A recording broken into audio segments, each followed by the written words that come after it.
Greetings everyone. Today we're talking about thinning locks. If you don't have them now, at some point you probably are going to have to address the idea or the notion or the terror or the horror of why are my locks thinning? That's what we're going to be talking about today. Invest in your hair and in yourself today by ordering your I Am Melanin Magic products. Long locks, luscious hair, radiant skin, want to look and feel good? Then I Am Melanin Magic is your brand. I am Melanin Magic, and so are you. So you with Tanisha Ali, Tanisha's Locks, Beauty Tips, and Potpourri. We do a lot here on the channel. I want to welcome you all to the channel. For those of you who are new, welcome home. Hopefully this can be your home or your new home or one of your lock homes. For those of you who have been with this channel for some years now, I love y'all. I appreciate y'all. And I'm constantly, hopefully, being able to communicate that with you all directly, either through these videos, through the contacts that we make, through the little notes that I do, through giveaways between this channel and the other channel, and just by doing my best to be responsive with the content here on the channel. In case you guys are wondering, yes, I did dye my hair. I have a more recent video where I talk about the dye. You can take a look at it. This is just, it's a semi-permanent, so it's going to rinse out soon, but it's carrying me for a while until I can do my permanent runaway red again, which I haven't done for about 3 years. I think I did that consistently for several years. And then ultimately lightening my hair up with the runaway red so that I can eventually go permanently with the henna after about a year or two of the permanent lightening. So anyway, I hope everybody's doing fine. The question that I want to pose today, it's a real serious piece here because as you all know, I talk to a lot of you. Through the comments. A lot of you talk to me directly via text, although I will say again, text is better than calling. I more than likely won't be able to answer your calls. Every so often I can get to someone via a call, but I don't like to give also personal advice. I do that here on the channel. So what I would always suggest is take a look at some of the videos on the playlist. I have playlists that deal specifically with problems with our locks, playlists for thinning, playlists for beauty tips and different things like that. I don't want to take on that level of accountability with a person-to-person thing, but I know that typically when you all reach out or you ask questions or you put in your orders through I Am Melanin Magic, and so are you, it usually has something to do with experiencing some sort of problem with your hair. And so in particular, my concern has become issues regarding thinning locks with those of us that have Microlocks, Sisterlocks, teeny weeny locks, tiny locks, or whatever you want to call them. And so today I'm posing, why are our locks thinning? And what I really am here to do, I hope, is to start a grassroots movement and organization towards raising awareness between ourselves and fellow other sister lockers, raising awareness amongst the loctician community and the brand in general, or anybody that is in the business of making this a lifestyle. I've said 100 times, this is the best choice I've ever made. I thank Dr. Joanne Cornwell for being a part of the catalyst and the initiation of this movement, which has allowed us all to embrace our abundance and the beauty of our hair. And that has to be attributed significantly, by and large, although not totally, to the groundwork that was laid. I do feel like the ball has been dropped from a lot of corners, but I also am a person that believes in personal advocacy. We can't expect people to spoon feed us. We have to be in charge of our physical health, our mental health, our emotional health, our hair health, our financial health. We are no longer living in a society where there's going to be a rescue mission. We have to rescue ourselves. So you hear me say all the time, we have to actively participate in our own rescue. And so that's what I'm about. I'm about posing the question, Why are your locks thinning, and do they have to thin?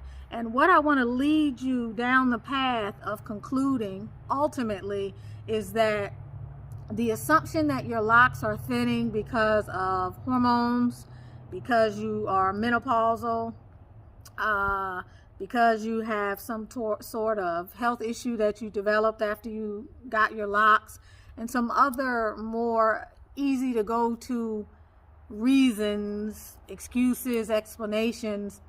I want you to begin to look beyond that, and I want you to begin to recognize and understand that this is an at-risk hairstyle, bar none. I don't care where you are in this process. For the vast majority of you, upwards of 80% of you, you're going to run into some issues where you're going to experience some thinning. Upwards of 80% of you are going to run into some issues where you're going to experience severe thinning in certain areas. This is a high risk area. This is a high risk area. For some people, it's back here. Why? And that's what we have to look at. I like to say that to dismiss someone's hair loss and attribute it to the typical reasons of, well, you know, once you reach a certain age, you start to lose hair. Once this happens, that happens. I'm not okay with that. Reason being is because we have become a society that accepts a collective or conventional wisdom when it comes to certain things, and we just come to expect it. And because we expect that, we hold in place a collective reality that doesn't benefit us. I'm going to take myself as an example. When I look at both my grandmothers on both sides, I look at my mother today, I look at my sisters, nobody has experienced any significant hair thinning. Both of my grandparents went to their grave with hair. I expect to do the same. To the extent that I don't, I'm not looking at something genetic. I'm simply not. I'm looking at what is it that I've done, or what is it that's going on with my particular situation that's contributing to it. Now, healthy eating is very critical. The amino acids, the vitamins, the minerals, the proteins and things that we need for healthy hair cannot be underestimated. Our body is constantly making new replicas of itself, and it can only do that based upon the nutrition that we're giving it. My brain is constantly recreating different parts of my body and different parts within itself, and it can only do that with what I'm giving it. So if I'm not giving it what it needs, then what it's making is going to be faulty. I'm going to have a lower quality replica of myself. That's going to affect my hair as well. But if I'm doing what I can to eat healthy, I drink plenty of water, I take my supplements, I'm not dealing with anything genetic, I'm doing okay. And yes, I may have, I'm not taking any particular medication that has been shown to have an adverse effect on my hair. I want to know, and I want to look at the hairstyle itself and what I can do within my own sphere of influence in order to contribute to a healthier life cycle and longevity of my locks. In short, what I'm saying is there are some things that we do because we have sister locks that create our problems, that compound our problems. Sister locks, micro locks, teeny weeny locks, whatever. All right. This beautiful grid, which is the same grid, the parts parted the same way all the time, the lovely retightenings that we do that are often too tight to the scalp, the ones that leave you with headaches, that leave you with hair soreness, the ones that ultimately thin your hair out in one particular area, all at the same time, all in the same way, but it started small but you didn't catch it. That's related to your retightenings. That's related to the ritualistic upkeep habits that we have that are a very important part of this style. So the conversation has to become, how can we change the conversation around the retightening so that we can protect our hair? How can we help our locticians, those that don't understand that this is a legitimate concern, that when we go to them and we're noticing that our hair has been lost or it's thinning, oftentimes you're the one that brings it to their attention, but they're the ones that are watching your hair time and time again as they're doing the retightenings. That first and foremost is an issue, because if I'm watching your hair and I'm over your hair, I see more than you, but also I'm supposed to be invested in the long-term health of your hair, I have to communicate to you when I'm seeing something that's raising a red flag. Then the thinning starts. This is all based on feedback I'm getting from you, personal experiences and so forth and so on, and just a lot of research. And then you're experiencing thinning, and the retightenings are continuing as tight as they used to be, with the same amount of tension, as often as they've always been retightened, with the same dry hair, because you're being told you don't need to put oil on your hair. So you're to sit there and be a sitting duck for the culminating event, which is eventual hair loss. And then the next culminating event is serious hair loss, which is going to require certain levels of escalation to try to solve. The first one being, can my hair even grow in that area again? Which is, if you're dealing with this, you're going to need to find that out first.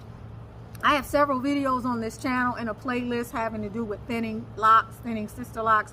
I'm going to encourage you all to take a look at those. One of the things I'm making a point of doing is shortening my videos, at least for the remainder of 2023. But I have to say to you, don't always assume that your hair loss is for some other reason that you can go to a dermatologist for, which you can if you're dealing with traction alopecia. But traction alopecia and other forms of alopecia are stressed by this hairstyle, if not caused by it. A trichologist, a nutritionist, and all these other things. Those are great interventions to take and things to look at. But the thing that you need to look at before you look at anything else is the thing that is putting the most stress on your hair, the thing that is going to continue to put repeated stress on your hair, even if you are getting injections, even if you are doing some hair treatments and doing some other things, and that is the retightenings. You have to begin to talk to your loctician. You have to begin to raise awareness within the loctician community. You will be surprised at the numbers of us who've never thought about the fact that the retightenings are at the root of our hair loss. You'd be shocked that that has never been a foregone conclusion. You would also be shocked at the number of locticians themselves that have sister locks and have never thought about it as well. You'd be shocked to really truly understand how we can submit our hair to repeated trauma every several weeks, 6 to 8 weeks, 8 to 10 weeks, 10 to 12 weeks.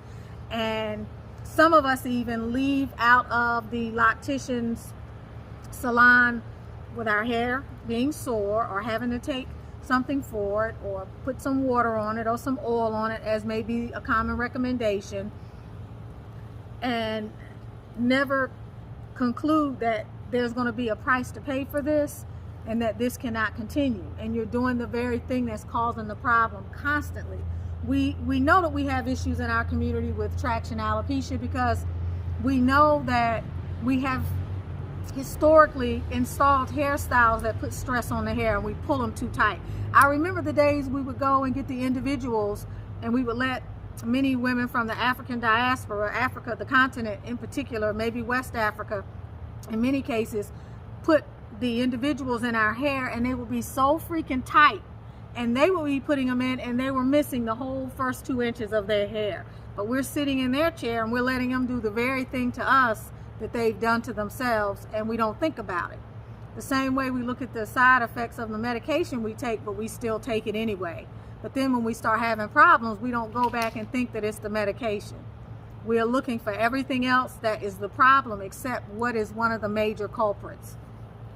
So there's a lot to talk about in this particular topic area, down to and including what you need to do when you start to recognize that this is a problem. Hopefully you'll be able to join or eventually watch when it's posted, our live retightening on Zoom, to get some tips for those of you who are interested in retightening, or for those of you who are on the fence and have decided or are deciding, you know what, I think I can love on my hair better than anyone else, and if it's going to come out, let it come out by way of my own hands rather than someone else. And maybe I need to become more familiar with what the particular needs of my hair are.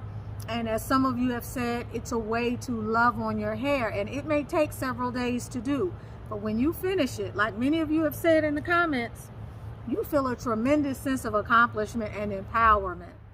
And you will be surprised that no one else will care about your hair as much as you do. You will be surprised that if you approach this process with love and patience, that it really can bring you a whole new relationship with your hair. And last but not least, you will be shocked at the way in which you may prevent or delay long-term hair loss or hair loss complications by considering doing your own retightenings. And if you're not considering doing that and you love your locticians like I do, beginning to raise the bar and the expectation with regard to what we need when it comes to these retightenings, and doing that by way of just opening up the discussion. All right, because the grid we can't control. Those parts are going to be there. Okay, that in and of itself, you know, you have a ditch, right? You just continue to go on in the ditch. The same thing. It's like Albie constantly running around the yard for 8 hours straight until her hip becomes too much. And it used to be grass in Snellville. Now down here in central Georgia, it's this cement out back, and then it's just a constant thing, y'all. Okay, there's erosion in the cement. She has caused the cement to erode. There's a trail that is being etched out in the concrete because of her repeated going in this circuit pattern in a neurotic way. So you carving out something because we have the grid, fine, we can deal with that. We have to put things in our hair to help build it up. But if I'm going to do that, and then I got to deal with the other high-risk behaviors, which is someone applying too much tension when they lock my hair, and someone going through there and just snatching the locks apart and being haphazard and moving through there so quickly that you can feel your hair rip. And maybe you got some locks that are thicker on the bottom than the actual root bed, which means there's some type of gentle, they've got to be gentle. And then you're dealing with retightening all the way to the scalp. We can't continue to do that. We can't continue to be obsessive about the grid. We can't continue to have these things retightened tighter than they have to. We've got to save ourselves a rotation or two or a few points. And then we got to look at, like, how can we go the distance with this hairstyle? Everybody's not going to be able to go the distance with this hairstyle. Many of you are already losing locks and you're only 3 years into it. Many of you thought that this was going to be the saving grace for your hair that was already thinning. And then your hair is being further traumatized. Not so much by the style, but by some of the techniques and some of the rituals and the way that those things are carried out. So I'm Tanisha Ali, and I'm discussing these things that are important for us. Just trying to raise awareness. You can go to I Am Melanin Magic and check out some of the products on there that are helping a lot of us. I'm sending out my love to you, letting you know that I appreciate you. I hope that you're enjoying this beautiful March warm weather that is here and upon us. With all of this pollen, I know that some of you are in cooler areas of the world. I send you all of my greetings, and I wish you all the warm weather. I love you, I love you, I love you. Please don't forget to like, share, and subscribe this video. If you are not using Melanin Magic hair oil, then what are you using? Hi, I'm the creator of the I Am Melanin Magic skin and hair care brand. The I Am Melanin Magic hair oil is our premier product. It is the leading high-end supplement for your mane. It reduces breakage and promotes growth and can be used on all hair types and looks, from straightened hair and microlocks to wigs and protective styles. It's antifungal, antibacterial, and it's anti-funk, so you know you're protected. It softens and conditions your hair, and it's anti-frizz too. Hey guys, so I started using this oil called I Am Melanin Magic since February of this year, and check out the new growth. Like, it's insane. Not only did it help with my new growth, but it smells amazing too. See the dramatic improvements Tanisha has made after not having hair around her edges for 3 years. Tanya's hair had been like this for almost 20 years, and while getting injections. Her doctor said it was scarred and would never grow back. After 4 weeks of using I Am Melanin Magic, this is what she looked like. I Am Melanin Magic did this to Danette's hair after a short time. This is really all your hair needs. It's rich with antioxidants, loaded with growth-promoting ingredients. Look at the growth of my hair. It's amazing. The product speaks for itself. Order yours today and don't delay. Don't delay, purchase yours today. I am Melanin Magic, And so are you.